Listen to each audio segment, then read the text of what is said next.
It seems totally normal to listen to a podcast about the Toronto Argonauts. It's the X's and Argos podcast. Welcome to the X's and Argos podcast, brought to you by Funny Bone Broth. My name is Ben Grant. I'm joined as always by JB, and this is what we're looking at this week. We're going to talk about Martavis Bryant signing with the Massachusetts Pirates of the IFL. We'll talk a little bit about the first of 3 virtual CFL Global Combines that took place in the past week. And our main topic of the day is we're going to get into the Argos offensive line, what it looks like coming into the season, who we see as starters, whose jobs may be in jeopardy, and whether or not 6'8" is too tall for a guard.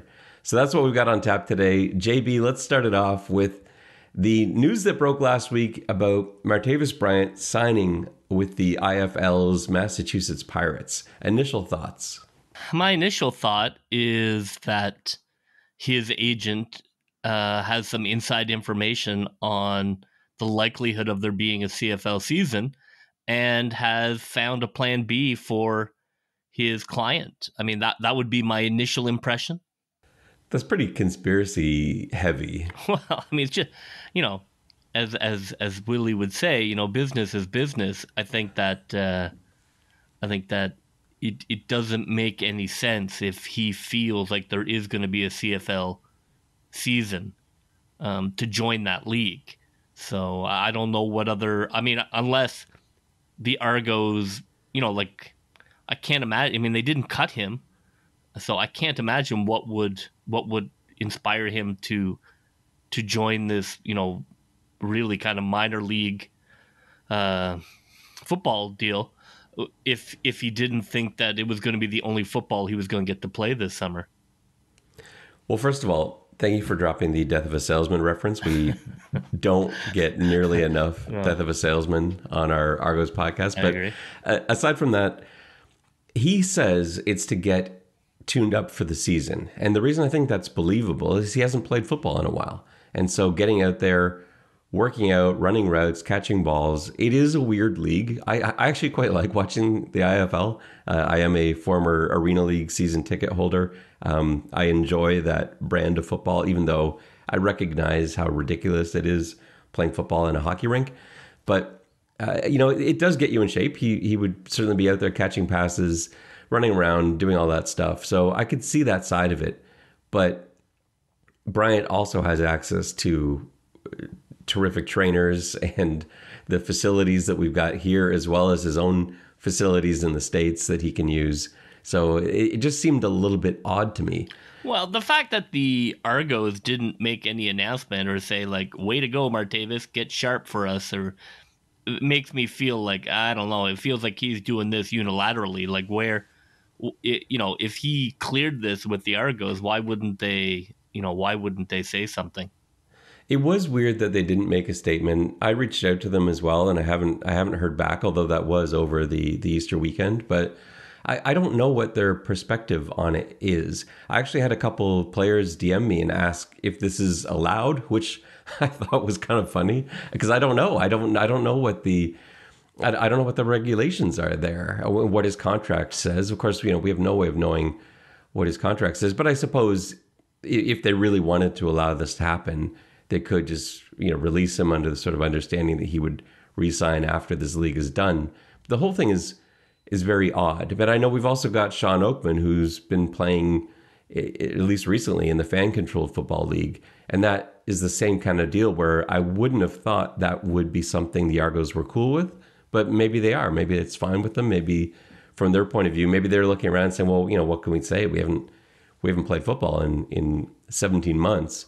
Go ahead. Yeah, I'm sure that's where they're at. I mean, you'd be pretty hard pressed to say, no, don't do that. We'd like you to sit around and wait until August for a press conference. So I'm interested to see. I'll watch. Like I would have watched probably a game or two here or there anyway, but now I've got a team to cheer for, I suppose, in the Massachusetts Pirates. So I think that season gets up and going. If he still has elite ability, he'll jump off the screen. If he doesn't jump off the screen, that's a problem. I don't know. It's a weird brand of football. It's so small. The field's only 50 yards long, right? The half field is the 25-yard line, and it's as wide as a hockey rink, like as a North American style hockey rink. So there's not a lot of space. I'm not sure how much it plays to Martavis's strengths, but yes, he's an exceptional athlete. He should stand out the way that we saw Josh Gordon in his limited time in the fan-controlled league. Like, he stood out, as you should, as somebody that is that caliber of athlete. But it is different. I don't know if you can necessarily translate that and say, well, he'll obviously be good in the IFL because he was good in the NFL. But we'll see. And I guess I'll be watching. I think April 24th, I believe the season starts. And I think it's a pretty online-friendly league. So I think you were able to actually catch the games through their website. But I'll check that out, and we'll see what we can make of the kind of shape Martavis is in. And I've certainly broken down weirder film. Let's move on to the Global Combine, the first of 3 virtual CFL Global Combines. I don't know what to do with these numbers. I wish I were in attendance, I guess. Not that you could do that, or not that any of that is possible, but I'm looking at these numbers, this sheet of numbers on the CFL website, and it's player after player. I haven't heard of any of these guys. I'm looking at 40 times, at heights, at weights, at bench reps, and there's just not that many things that stand out. And then the few things that did stand out, I tried to follow that up with looking at film, and that didn't really help me much either. Is there a better way to do this? I'm not sure what you can do. I mean, I think it probably wasn't great pre all of this. I'm not sure what else you can do other than try and find some standard measurables that potentially would indicate elite athleticism. I mean, look at the NFL, and they're going forward with no combine. So I guess you could question whether the combine is really worth anything in terms of measurables translating into football performance. I think at the end of the day, all of this COVID has really put the focus on game film and game speed, and all that other stuff, I think, kind of falls away in importance. That's my preference anyway. I love watching the combine. I actually really enjoy that week that we missed out on of 24-hour-a-day combine news from the NFL. I'll sit and watch that, but I don't put much stock in it. I much rather trust my eyes watching film than trusting the numbers that somebody puts down, because those don't always translate. And to give you some perspective on that, so one guy that jumped off the page at this CFL combine was Justin Rodney, a running back from Germany. But to show you how little I know what to do with this, so he ran a 4.37, which is an incredibly fast time for a running back. So that, obviously, you look at that and you say, whoa, 4.37, okay. Let's take a look a little deeper. But this is a guy who also ran in the Global Combine last year and ran a 4.66. So somehow in a year, he has managed to cut 0.3 seconds off his 40 time, which is pretty astonishing, I guess. And so I decided, okay, well, I've got to look at this guy's film. So I go to YouTube because I don't have any other source for football film out of Germany.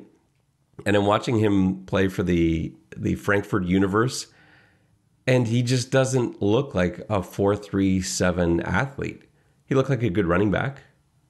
He looked fine, but he didn't jump out. Watching him play for Frankfurt Universe, there was nothing about his play where I said, wow, take a look at this guy. This is someone we really have to pay attention to. So I don't see how that 4.37 translates, because he doesn't run like that on the football field. And that's the problem with 40 times, is guys don't always run the way that they run track, or guys don't always run track the way that they run on the field. We've also seen players that don't run good 40 times, but they look like lightning on the football field. So yeah, Justin Rodney, I have no idea what to do with that. I guess he's maybe worth a global draft pick. You bring him in just because there is that measurable, and you see what you can do with it. But I just don't know the value here, but I don't know how to fix this. There almost needs to be a game. You almost need to take everyone that's invited to the combine, have a week with coaches working with them, almost like you would a Pro Bowl, and put together a game and see with a basic offense, a basic defense, like a Senior Bowl, but with the global combine, roster essentially. Because I just don't know what else you can do with these things. And hopefully CFL general managers have a much better idea than I do. But if I were a CFL GM looking at this, I don't know what I would do. You would think that, in all honesty, you would think that there would be more talent to be mined. I know the NFL has sort of put its eye on the world as well, so that drains a little bit of the pot. But I mean, honestly, it's surprising how little there is to find in the draft, which is probably why the CFL has not really bothered too much one way or the other. They're going to try and see what they can get, and if somebody pops, that's good. But I don't think they see this as a pipeline of talent. I really don't. I don't think there's any reason to believe that the world draft is going to start creating great players for the league, and I think most teams will probably go looking for a kicker through it, and that's about it. And I'm fine with finding a kicker through the global draft. And there were a bunch of these guys at the combine, but I don't even know how that was being assessed at the combine. I don't really have any information on that. But I do feel like something's missing here. I wrote an article on it that you can see on xsandargos.com about the importance of finding global players, because I do think the athletes are there. The problem is time. Because even like Asnel Robot, who I really like, and his athletic measurables are awesome, he needs time. He needs playing time. He needs more time as a running back, learning, improving his vision, learning where his cutback lanes are, just generally improving the non-athletic parts of his game. And I'm not sure he's going to get that. I think he'll probably get some special teams opportunities. I don't think he's going to get a lot of carries. And really that's what he needs. And that's a guy that actually spent time playing Canadian university ball, playing with the Carabin. And so he's had some time, but it can't replace the time that you have with some of these guys playing from the age of 6 onwards. It's really hard to duplicate that. But I think the athletes are there globally. If you can just find a way to somehow do something with that, I think you'd be at a huge advantage. I'd have to see somebody come through the global draft that I would want to sort of emulate, or, I'd have to see some more tangible proof. It's still really early. We've only been doing this for a couple of years. And so I think this is something that has a chance to develop. I don't think it's being done the right way right now. And I know, like Asnel Robot, he says it is, and he would know better than me. He's gone through the global combine, the global draft. He says that this method works, but I don't know. I feel like and I can't come up with a better idea. I just think there's got to be something better. There has to be around the world enough talent to not only make a CFL roster because they have to have global players on their roster, but to make a CFL roster outright. I'm sure there are enough guys around the world who can do that. We just don't know where they are, who they are, or maybe they don't even know they should be playing football.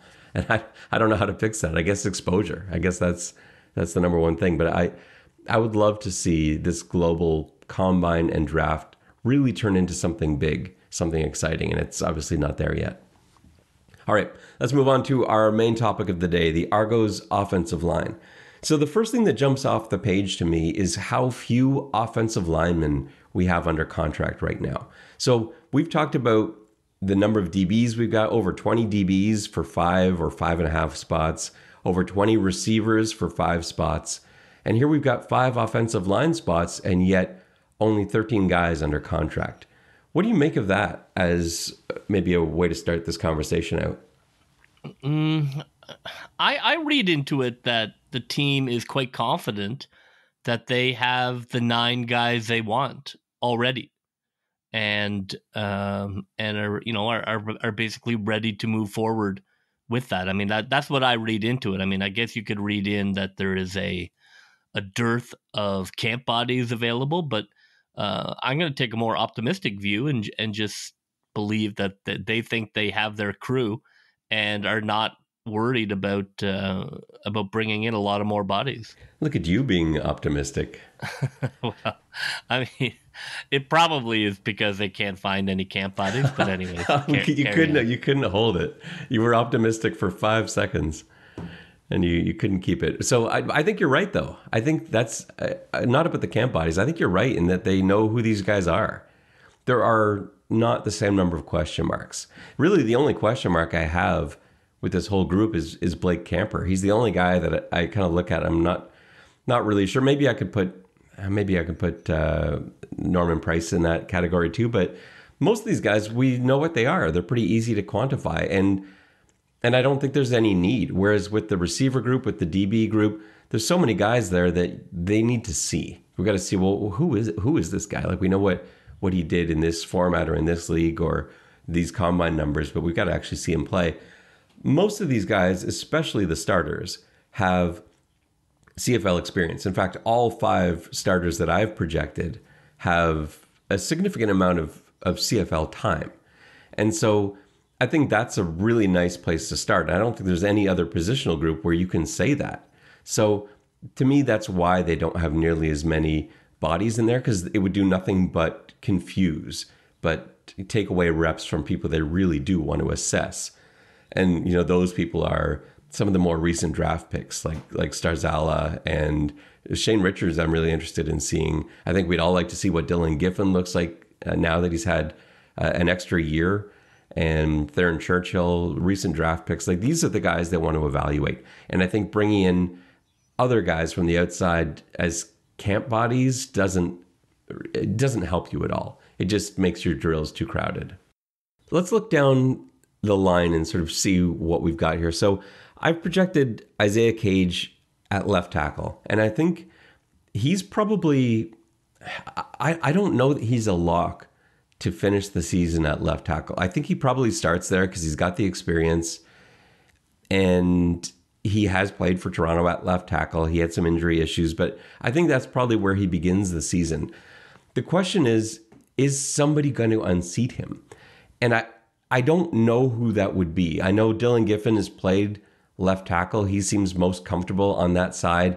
I can't see Dylan Giffen coming in this year and taking Cage's job. So then we kind of have to look to the guys that really specialize on the right side. Is Jamal Campbell maybe going to end up on the left side? I've projected him as a right tackle, but I've never actually seen him play on the left side. He's played some right guard. He's played right tackle. I think he only played right tackle at York. And I just don't know that you would move a guy like that to the other side of the line. Theron Churchill, same thing. He's a right tackle. Everything I've read from various, O-line coaches and sort of O-line, discussions is, moving from left to right is really hard. It's not something that you can just do. It's like, it's like dancing backwards all of a sudden. That it is really hard on the body and really just not probably an option for most guys. And so with that in mind, I just don't see who would unseat Isaiah Cage on the left side where he's comfortable. I just don't know that we've got a left side specialist who can play tackle other than Dylan Giffen. And like I said, with him, we're probably going to need some time. I'm interested to see what Giffen looks like because I know last time we talked about him, was almost a year ago, but he had lost some weight after the draft. The Argos were really excited about what he'll look like now, having dropped 25, 30 pounds. And he's got that huge tackle frame at 6'8". We've got 4 guys on this O-line group out of 13 that are 6'8". Yeah, they clearly love that as an indicator. I guess so. Now, some of these guys aren't from this regime's draft pick group, but they went and picked Giffen, and he obviously is of that mold. The only thing I get nervous about with 6'8", and this is, I guess, a conversation we could have maybe had a segment on, but we'll talk about it now because we're here. I get nervous about 6'8" if you want to put him on the interior. And I know Coach McAdoo talked a little bit last year when he was talking to Hoagie. He talked about putting some of these guys on the inside. He thought about the idea of putting Giffen at guard. He thought about the idea of putting Shane Richards at guard, at Mo Simba at guard. And these are all guys that are 6'8". And I know that a lot of this is me being very stuck in my ways, but I hate having tall guards. To me, I feel like it gets in the way of a quarterback's vision. And I've been told by many people that I'm just being old school. And now with so many plays out of shotgun, it just doesn't matter anymore. So I decided to reach out, and I actually messaged every quarterback that I had contact information for just to get a quick poll. And of everyone that wrote back to me, CFL, CIS, or U Sports, regardless of the level, they all said essentially the same thing, that they're fine with it, but they would much prefer not having 6'8" guards, that it's much easier when they don't have to look over top of a guard. Because yes, they're down lower in their stance. Yes, they're down lower in contact. But unless you're a quarterback who's 6'6", you're going to have a giant human being in your way. And so even those quarterbacks say, yeah, I'd rather not have a 6'8" guard. Thank you very much. So I don't know what to do with all four of these guys if we're not going to have them at guard. Well, I mean, it certainly goes against accepted knowledge. But, because, you even look down the NFL, even the NFL, the land of giants, very few guards are over 6'6". They really feel like you're not able to generate the power if you're that tall, and that you don't have the bend to take on defensive linemen. And, there's just, they just really feel like it's not a workable situation. However, I am Mr. Market Inefficiency. And if they can score tall offensive linemen that people left alone because they were too tall, then, fantastic. Let's change it up. I think exactly as you say, the league has changed in terms of the predominance of shotgun and the way that you're moving the ball downfield, and you're not necessarily throwing right over the top of your line to a receiver. I think the same thing goes for, quarterbacks. They said, well, he's too short, he can't see over the line. And then Drew Brees is fantastic, and then nobody believes that anymore. So I think a lot of times these measurables, his arms aren't long enough, and then a guy does it, and then they all change their mind and say, oh, I guess you don't need long arms. So, I do believe that a lot of those sort of long-standing traditions are just that, traditions. They're not scientific facts that you have to be shorter than 6'7" to be a good offensive lineman. Let's keep moving down the line. So left guard, I've got Philip Blake locked in there. I can't see that changing. The only concern there is just in terms of the future. He's one of the few offensive linemen we've got who is probably in his last couple of years. I think he's probably the only one who's in his last couple of years. Philip Blake's 35 now. He might be looking at this as his last season, maybe one more after this.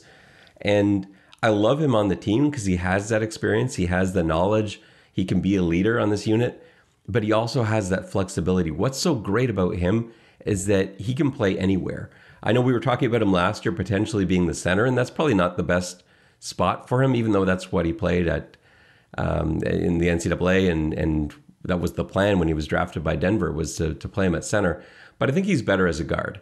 If he needs to play center, he can. But I think he is a lock at left guard. I feel entirely 100% comfortable with Philip Blake at left guard. Agree?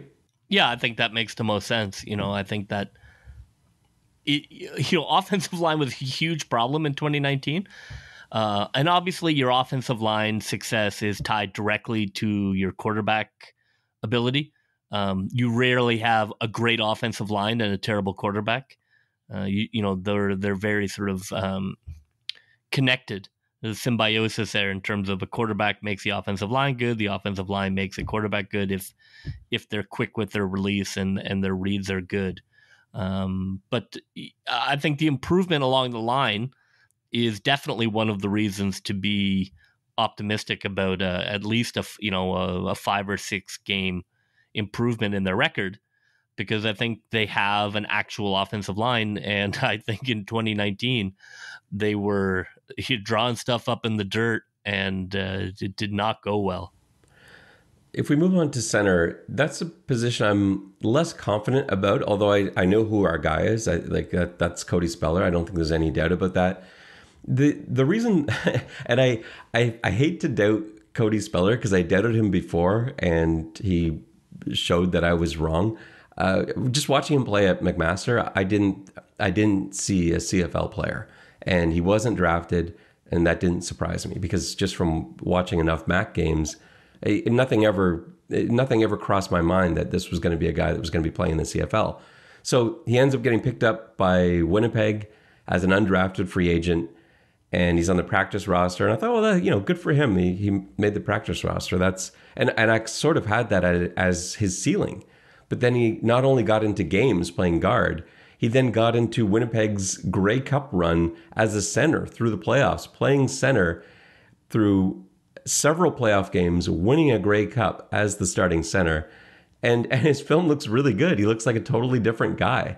And so while I still have doubts just because he hasn't played a lot, he's only played a few games at center, I'm obviously not able to assess Cody Speller because I've been wrong every step of the way on him. So I expect him to completely prove me wrong and be outstanding and be named a CFL All-Star if there is a 2021 season.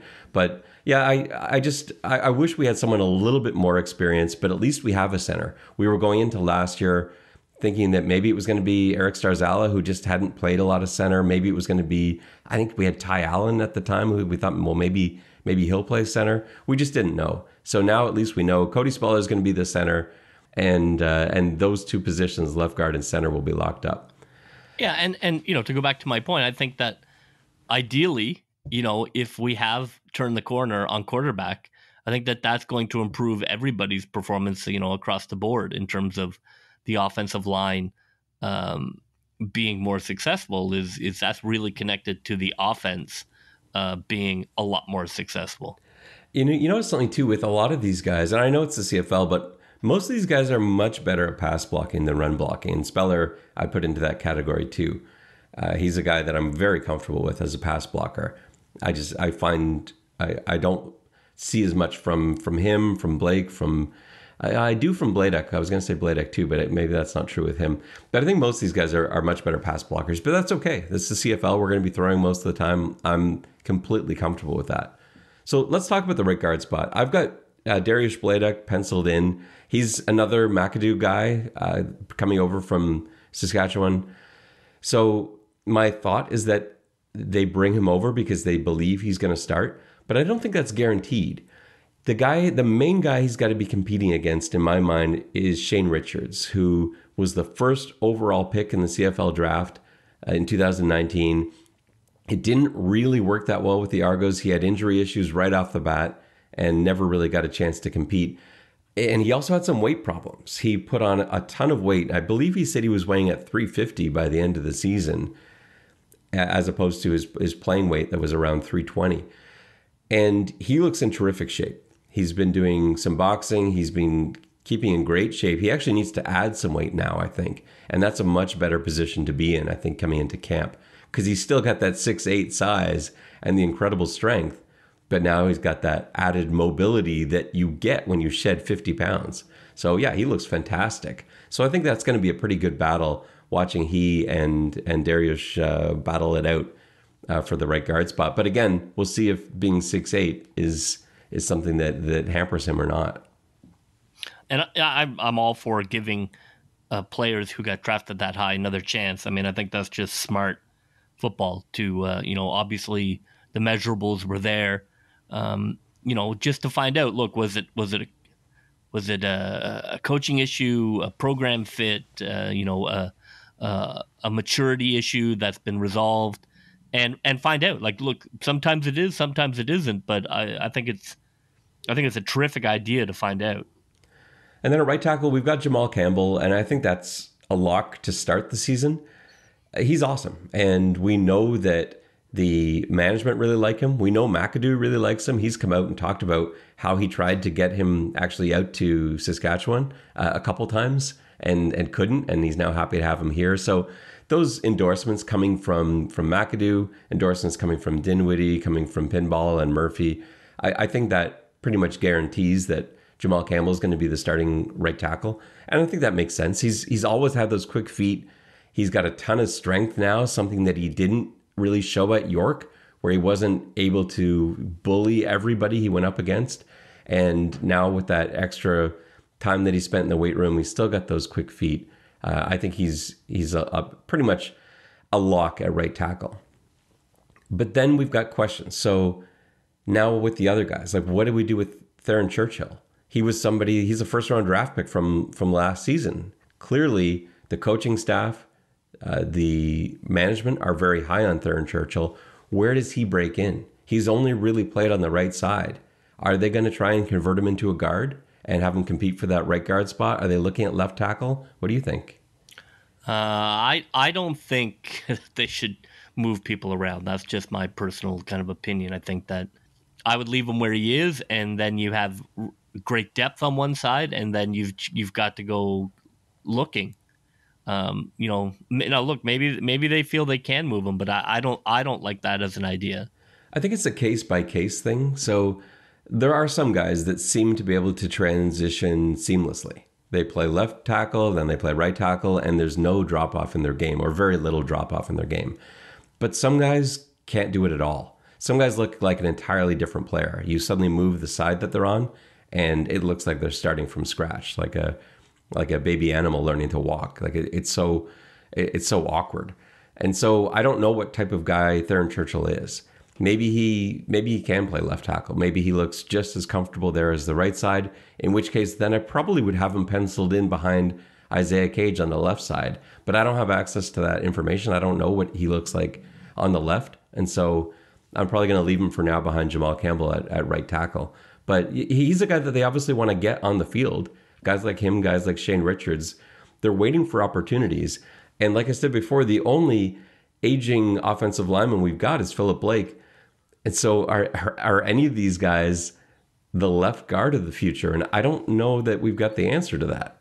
They must feel we do. I will just give them the confidence that they haven't brought anyone else in. Is they must feel that they can pull it off. Yeah, and I've got to believe that too. Like it's not a group that doesn't understand the importance of the offensive line. Like you've got Vince Magri, who played offensive line. Pinball, as a former running back, knows very well how important an offensive line is, and being around the league as long as he have. He and Murphy and Dinwiddie as a former quarterback, there's no chance they don't understand that this is probably the most important positional group on the field.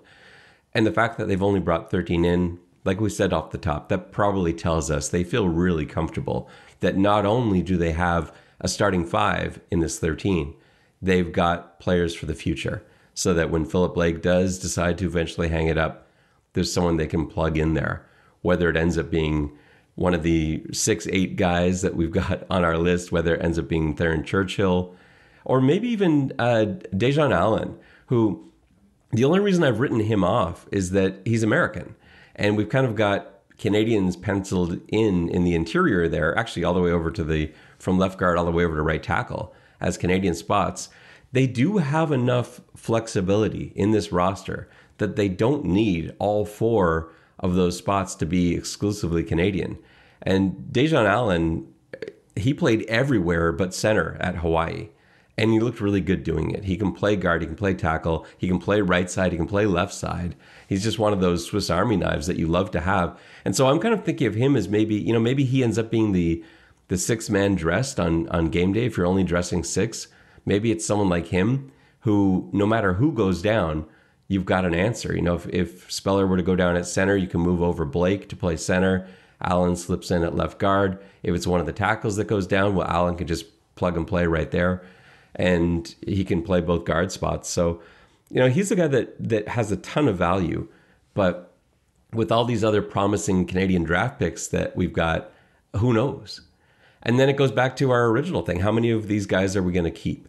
So Calgary in 2019, if we're looking for that, the mindset that Dinwiddie has, Calgary at times had as many as 13 offensive linemen on their roster. Now, they dressed 6 on game day, but a large percentage of their practice squad and unfortunately a number of their injured players were offensive linemen. And so they did have as many as 13 guys week to week.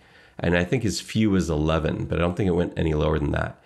The Argos were pretty similar. We had a ton of injury issues in 2019, as you remember.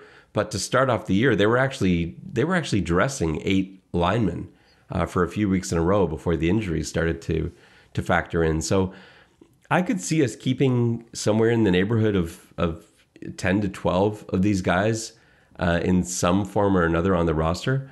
So it's pretty exciting with that positional group where you have so many quality guys that you're not expecting a lot of cuts, but then the tough work begins. Who starts? Who backs up? Offensive line too is one of those positions, where you just don't know until bullets start flying. I think in other positions you can look at athleticism and you can project a little bit more, but with offensive line, like it's such a binary thing. You just see it immediately. Like, yep, he's a guard. No, he's not. There's no discussion after it. You just watch it and you're like, yep, nope, yep, nope. So I'm excited for that because I think that, yes, people can develop, but I feel like, for my, just watching football, that generally speaking, you either have it or you don't. And it's immediately apparent whether you can get the job done. And so I'm excited to see that because we'll know immediately whether they were right or not. Well, that will just about do it for us today on the X's and Argos podcast. Again, you can find all of our stuff at xsandargos.com. Please don't forget to rate, subscribe, so our podcast shows up right on your phone. For JB, my name is Ben Grant, saying so long, and may all your pre-snap reads be good ones. I'll see ya. Go, Toronto Argos, go, go, go. Pull together, fight the foe.